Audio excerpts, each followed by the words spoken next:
안녕하십니까 구독자 여러분. 오늘은 24년 9월 21일입니다. 전국 9대도시 개인택시 시세 좀 알아보고 가겠습니다. 먼저 대표님 본인 소개 좀 해주세요. 예, 안녕하세요. 인천 개인택시 조합치장업체 갈산상사 이원복입니다.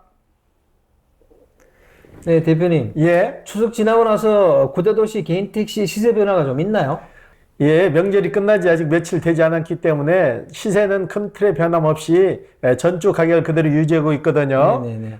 서울부터 말씀드릴게요. 서울은 1억 1,500만 원, 전주와 동일하게 진행되고 있고요. 부산은 9,800만 원, 대구는 6,100만 원, 인천은 1억 2,200만 원, 광주는 1억 3,900만 원, 대전은 1억 3,900만 원, 울산은 9,700만 원, 세종시는 2억 2천만 원, 제주도는 1억 6,600만 원에 전주 대비 100만 원 정도가 상승했어요. 예, 네. 예. 서울은 개인택시 조합에서 개인택시 매매 업무를 관장하게 되면서 개인택시 시세가 거의 고정되는 느낌입니다. 이거는 어떻게 보시는가요? 서울 같은 경우는 개인택시 조합에서 매매를 지금 시작했잖아요. 네네. 시작했는데 지금 매매 형태가 소비자하고 판매자하고 같이 직거래 형태로 해서 이루어지는데 네네. 파는 분도 1억 1,500, 네. 사는 분도 1억 1,500 해서 수수료 개념으로 가는 것 같아요. 네. 그런데 이 체계는 제가 보는 관점에서는 당분간 지속될지 몰라도 오래 갈 수는 없는 거예요. 네. 시장 경제에 맞춰가지고 오르면은 오른 가격으로 받고 내리면 내린 가격으로 받는 게 맞는 거지 금액을 어느 정도에 설정해서 가는 것은 부작용이 생긴다는 얘기죠. 네. 예, 예. 지방 같은 데 보면 개인택시 조합에서 개인택시 매매 업무를 관장하게 되면 거의 시세가 고정이 되잖아요. 그런 경향은 왜 나타나는 건가요? 거기에는 이면이 있어요. 네네. 쉽게 말해서 개인택시 조합에서 1억 5천만 원을 고서게 되면은 실질적으로 거래되는 금액은 팔려고 하는 분이 나왔을 때 이분이 팔아야 돈을 만지는데 판매가 안 되면 언제까지 기다릴 수 없잖아요. 이 이면 계약이 들어가는 거죠. 조합에서 1억 5천에 계약하라 하지만은 뒤에서 거래되는 금액은 낮은 금액에 거래되고 실질적으로 신고만 1억 5천에 하는 거죠. 그러니까 조합에서는 항상 1억 5천에 거래되는 걸로 아는 거죠. 그런 조합이 몇 군데 있어요. 예, 예. 조합에서도 그런 걸 모를 리가 없을 텐데요. 당연히 알고 있으면서도 일단은 개인택시 하시는 분들한테 말하기는 좋잖아요. 우리는 1억 5천이면 1억 5천을 유지하고 있다. 그걸 내세우기 위해서 그렇게 하는데 이거는 모순된 거죠. 실질적으로 시장 경기에 맡겨서 오르면 오르고 내리면 내린 대로 진행하는 게 맞는 거죠. 광주하고 대전은 1억 4천까지 올랐다가 오늘은 살짝 빠졌네요. 이건 왜 그렇습니까? 광주와 대전이 그동안 매물이 안 나와가지고 소폭씩 상승을 했잖아요. 광주, 대전은 조만간에 가격이 하한가로 내렸을 거예요. 지금 전에 안 나오던 매물이 명절 끝으로 매물이 돌기 시작했거든요.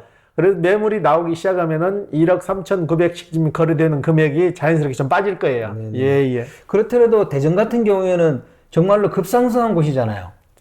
타도시에 비해서 그동안 인상률이 없었죠. 인상률이 없다가 갑작스럽게 뛰어오른 거예요. 뛰어올랐는데 매물이 더 오르는 기대 심리 때문에 팔려고 하셨던 분들도 매물을 내놓지 않았던 거죠. 더 오르겠지 하는데 명절을 기점으로 해서 오름세가 이제 멈추니까 매물이 나오기 시작하는 거죠. 네. 예, 예.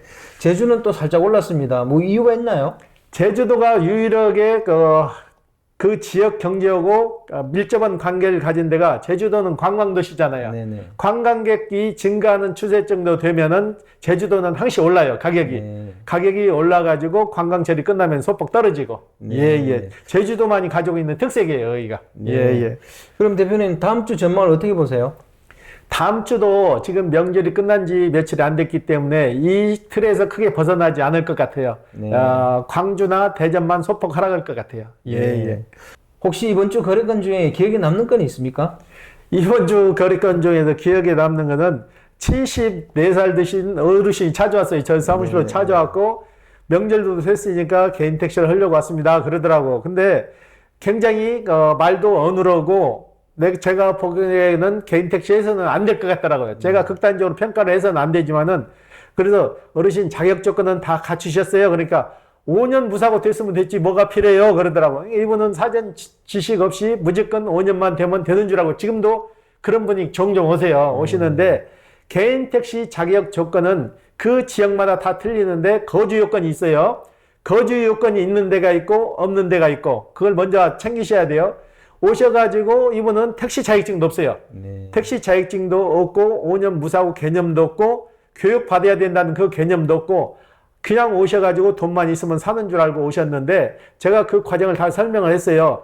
어르신은 나이가 드셨기 때문에 1년에 한 번씩 자격유지 검사를 받아야 되는데 지금 자격유지 검사도 굉장히 강화돼 가지고 어려우실 것 같은데 다시 한번 생각하시고 그래도 하시겠다면 자녀분들이 있으면 자녀분들하고 같이 한번 방문해 주세요. 그랬더만 처음에는 이해를 못 하시다가 나중에는 그런 게 있어요 가시는데 사전 정보가 좀 미흡한 것 같아요. 이런 분들이 종종 오세요. 예. 아니 유튜브 보면 그게 다 있는데도 아직도 그런 분이 계세요? 유튜브를 많이 접하지 않고 이제 주위에서 개인 택시를 아무나 살 수 있다 하니까 그 정보만 듣고 오신 거죠. 네. 그렇더라도 너무 사전 정보가 없는 거 아닌가요? 저희 방송에서도 몇 번 얘기했는데요. 그러니까 유튜브는 구독을 안 하시고 네. 주위에 개인 택시 하시는 분 말만 듣고 오신 거죠. 네. 그럼 말 나온 김에 대표님 개인 택시 하려는 그 분들에게 조건 같은 거 좀 설명 좀 해주십시오.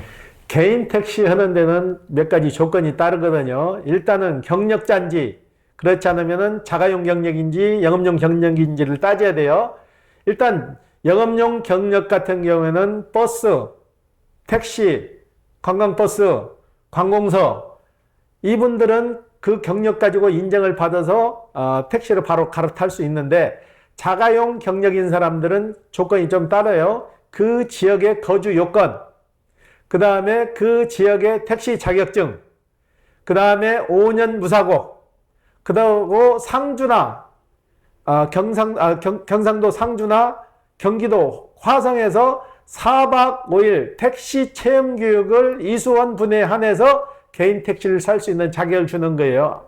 무조건 그 자격 조건을 갖추지 않고 오시는 분들은 낭패를 보시니까 미리 사전에 숙지하시고 오시는 것도 도움이 되실 것 같아요. 네, 감사합니다. 그리고 요즘 개인 택시 시세 상승한 걸 두고 많은 얘기가 있습니다. 그 중에 개인 택시 양수 교육 받고 나서 3년에서 1년 그 기간 단축한 것 때문에 많이 오른다는 얘기하는 분들이 있어요. 이게 사실이에요?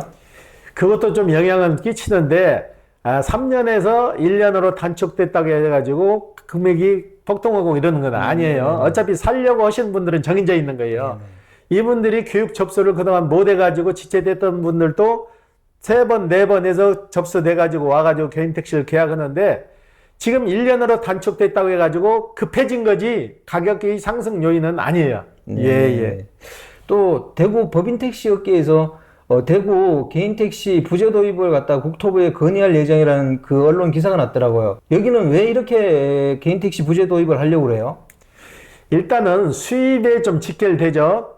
대구 같은 경우는 한때는 우리나라의 산업의 중심축이 대구에 많이 몰려 있었잖아요. 공장이나 기업들이 대구에 많이 몰렸는데 지금은 대구가 많이 경기가 활성화해서 빠졌잖아요. 빠지고 인구도 감소하고 그에 비해서 택시 대수가 너무 많은 거죠. 만 대가 훌쩍 넘으니까 택시 대수가 많은데 손님이 없고 인구가 줄어드는 거죠. 줄어들다 보니까 수입이 적다 보니까 법인에서는 더 타격을 크게 보는 거죠. 그러다 보니까 부재라도 해서 나눠 먹자는 거죠. 부재라도 해서 나눠 먹자는 건데 이 개념은 잘못된 게 개인 택시를 부재가 풀어준 데가 50년 만에 거의 풀렸어요. 이걸 다시 묶어갖고 상생하자는 것은 그건 잘못된 거고 그 지자체에서 버스나 지금 버스 같은 경우는 공영제로 해가지고 혜택을 좀 주잖아요. 그런 개념으로 가야지 이러는 시간을 다시 조율한다는 건 그건 좀 모순된 거죠.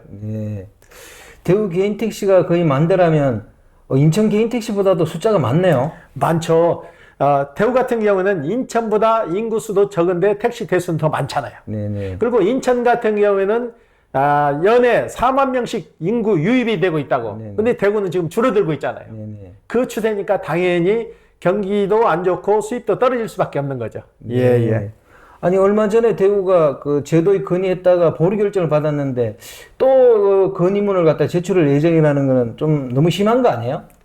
그러니까 일단 법인 쪽에서는 계속 두드리는 거죠. 두들려가지고 국토부에서 받아들이면 좋은데 안 받아들여도 이슈화는 시키는 거잖아요. 국토부에서 그걸 받더라도 법인 택시 업계하고 개인 택시 업계 얘기를 들어서 결정할 거 아니에요. 그렇다면 부재 재도입이 어렵다고 보는데 대표님 여기에 대해서 어떻게 생각하세요? 부재 도입은 제가 전에도 유튜브 상에서 몇 번 말씀드렸는데 부재 도입을 굉장히 바라시는 분도 많고 부재 없는 걸 찬성하는 분도 있잖아요. 근데 제가 유튜브 상에 눈을 얘기했잖아요. 부재는 다시 도입되지 않는다. 왜 그렇게 제가 자신 있게 얘기하는 거니? 전에 부재가 있었을 때는 유류파동 났을 때 50년 전의 얘기고 지금 유류파동 날 일이 없잖아요. 네. 그리고 LPG를 쓰고 있잖아요. LPG를 쓰고 있어서 그런 염려도 없는데 자꾸 부재 얘기하는 거는 법인하고 개인 택시 간의 저도 밥그릇 싸움이죠. 네. 예. 혹시라도 이 영상을 보시다가 부재 재도입에 대해서 불안함을 느끼는 분이 있을 수 있습니다. 거기에 대해서 대표님 조언 좀 해주세요. 예, 부재 재도입은 절대적으로 일어나지 않으니까 걱정하지 않으셔도 돼요. 전에 그 유튜브 상에서도 부재 곧 부활된다 뭐 그런 갑을 논박이 많았잖아요. 네네. 근데 그때도 제가 그랬잖아요. 자신 있게 부재 도입은 안 됩니다. 걱정하지 마세요. 그런데 인천 같은 경우를 예를 들도 인천 같은 경우는 부재 붙자도 안 나와요. 네. 될 수 없는 일을 자꾸 이슈화 시킨다고 해서 되는 건 아니에요. 50년 만에 해제한 걸 왜 다시 묵냐고요. 개인 택시 하시는 분은 본인이 이러고 싶은 시간대에 나가서 이러고 쉬는 시간도 있고 그러지 부재가 있어도 이런 시간이나 부재가 없어도 이런 시간이나 이러는 시간대는 비슷하다는 얘기죠. 한 사람이 30일 동안 풀로 일을 못해요. 전에 부재 일이 있을 때 부재를 시행했을 때 10일을 쉬었잖아요. 한 달에. 지금도 마찬가지예요. 지금 30일 일해도 일 많이 하시는 분이 25일 정도 일하니까 5일 정도 차이 나는 거죠. 예. 그 정도로 그 대구 지역의 법인 택시 업계가 어렵다는 얘기인가요? 예, 아무래도 대구 경제가 안 좋다 보니까 피부적으로 와 느끼니까 더 그런 현상이 나타나는 거죠. 예. 오늘 인터뷰 감사드립니다. 예. 네, 구독자 여러분, 오늘은 24년 9월 21일입니다. 개인택시 시세는 큰 변동이 없고요. 제주가 조금 올랐는데 뭐 유의미한 숫자는 아닌 것 같습니다. 그리고 대구 법인택시 업계에서 개인택시 부재 재도입을 건의할 예정이라고 하는데 개인택시 하시는 분들은 뭐 거기에 대해서 신경 안 쓰셔도 될 것 같습니다. 자, 호화제는 다음 주에 또 다른 주제로 구독자 여러분 찾아뵙겠습니다. 안녕히 계십시오. 호호아지였습니다.